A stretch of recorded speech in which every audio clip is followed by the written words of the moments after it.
Mantan Kepala BIS katakan selama masih bernama KKB, TNI tidak bisa bergerak di Papua.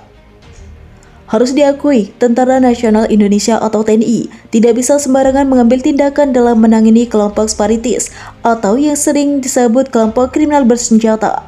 Begitu dikatakan mantan Kepala Badan Intelijen Strategis Soleman B. Ponto dalam dialog yang diunggah channel YouTube Publika Podcast, dikutip Sabtu 25 Maret. TNI boleh turun apabila pertama kita sebut dulu itu siapa di depan kita. Kita harus identifikasi dulu, baru kita punya legitimasi, ujar Soleman Ponto. Dia menjelaskan identifikasi yang dimaksud agar bisa mengerahkan TNI setidaknya untuk 3 hal. Pertama adalah eksistensi satu kelompok yang sudah menguasai wilayah tertentu. Kedua, kelompok ini dilengkapi dengan persenjataan. Ketiga, kelompok itu punya hierarki yang jelas untuk memerintah penyerang sewaktu-waktu. Dengan 3 persyaratan itu terpenuhi, maka terpenuhilah dia sebutan sebagai kelompok pemberontak senjata, tuturnya. Dijelaskan Soleman lebih lanjut, di dalam hukuman humaniter, pemberontak lawannya adalah pemerintah. Dalam konteks Indonesia, pemerintah dalam penanganan pemberontak adalah di tangan TNI. Ini adalah hukum humaniter, judulnya itu adalah konflik bersenjata internal. Artinya apa? Kalau di depan itu pemberontak, maka lawannya adalah TNI sebagai pemerintah, jelasnya. Kata dia lagi, sebelum status pemberontak ditetapkan pada KKB di Papua, maka sampai kapanpun TNI tidak boleh bergerak. Pasalnya akan bisa dilabel sebagai pelanggaran hak asasi manusia atau HAM. Jangan sampai di depan itu kelompok kriminal bersenjata, di sini TNI yang bergerak. Pelanggaran HAM itu judulnya, pungkasnya.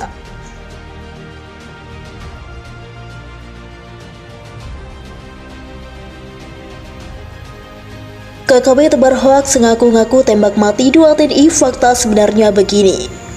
Tentara Nasional Indonesia membantah klaim kelompok separatis teroris yang mengaku menembak mati 2 prajurit militer di Kampung Beoga, Puncak, Papua Tengah, Kamis 16 Maret 2023. Kapendam Cendrawasih Kolonel Herman Teryaman menegaskan, tak ada satupun prajurit TNI yang cedera ataupun mengalami luka tembak dalam insiden yang tersebut sebagai kontak senjata dengan kelompok kriminal bersenjata itu.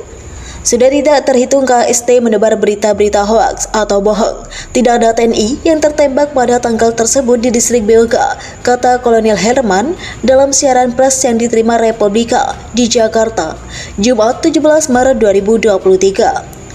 Menurut Herman, informasi disebarkan kelompok separatisme bersenjata tersebut melalui media sosial dan pemberitaan yang beredar Kamis 16 Maret 2023 tak benar. Personel TNI di Kampung Beoga, kata dia, semuanya dalam kondisi baik-baik saja. TNI pun menanggapi sebaran ultimatum dari kelompok bersenjata itu yang menegaskan larangan terbang di wilayah pegunungan Papua dan khususnya di wilayah udara Kampung Beoga. Ultimatum tersebut pun dikatakan dengan bernada ancaman akan menembak setiap pesawat yang mengabaikan peringatan larangan tersebut. Herman menegaskan, ultimatum dan larangan terbang tersebut cuma cara KST untuk menakut-nakuti. TNI, kata dia, tak akan mengubris apa yang menjadi ancaman dari kelompok tersebut. Hal tersebut menunjukkan KST ini memang tidak pernah jera melakukan teror terhadap masyarakat dan menyebarkan berita-berita hoaks di masyarakat sehingga masyarakat menjadi takut dan terganggu, kata Herman. Menurut dia, agar masyarakat pun tak mengindahkan ancaman KST tersebut, dan kepada masyarakat kita minta jangan terprovokasi dengan pemberitaan-pemberitaan hoaks yang disebarkan oleh KST, tetapi bersama-sama TNI agar masyarakat juga tetap harus waspada, terang dia. TNI, kata Herman, memastikan perlindungan terhadap masyarakat di Papua. Terhadap KST, kata Kolonel Herman, TNI tak akan segan untuk melakukan penindakan hukum atas teror dan pengancaman-pengancaman yang meresahkan masyarakat di bumi Cendrawasih. Penegakan hukum pasti akan dilakukan oleh TNI dan Polri, ujar Kolonel Herman. KST yang dimaksud oleh TNI adalah Tentara Pembebasan Nasional Papua Barat, Organisasi Papua Merdeka. Versi kepolisian menyebutnya sebagai kelompok kriminal bersenjata.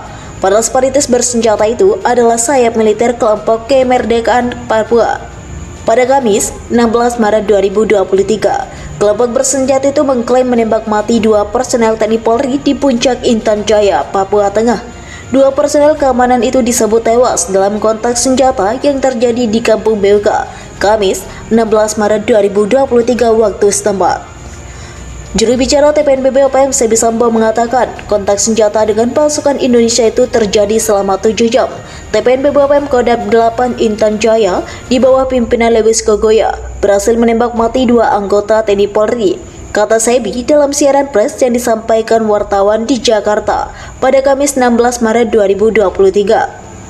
Sebi mengatakan kontak senjata tersebut terjadi atas respon TPNPB OPM terhadap pemerintah Indonesia yang tetap membuka jalur penerbangan di wilayah Beoga.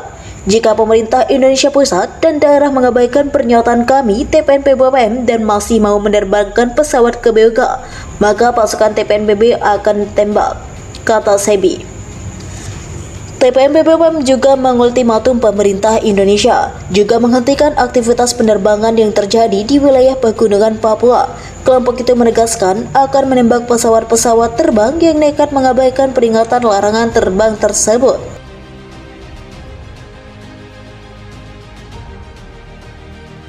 Sniper TNI temukan jalan rahasia, sekelidor 8 pengacau tumbang tiada sisa. Nyali pasukan TNI Polri di Papua patut diacungi jempol, seperti halnya KKB. Prajurit TNI Polri pun tak kenal takut bila menghadapi maut. Seperti itulah eksistensi TNI Polri yang saat ini menjalankan tugas kenegaraan di ujung timur wilayah Nusantara. Mereka sama sekali tidak mengenal rasa takut walaupun nyawa jadi taruhan. Mereka juga tak akan mundur bila sudah berada di medan laga. Ibarat kala senjata sudah dipangkul, pantang mundur walau sejengkal. Itulah komitmen yang terpatri dalam benak mereka. Mungkin karena itu, sehingga prajurit TNI dan Polri akan sangat bangga bila bertugas di daerah bergolak seperti Papua. Papua merupakan bagian dari wilayah Kesatuan Republik Indonesia.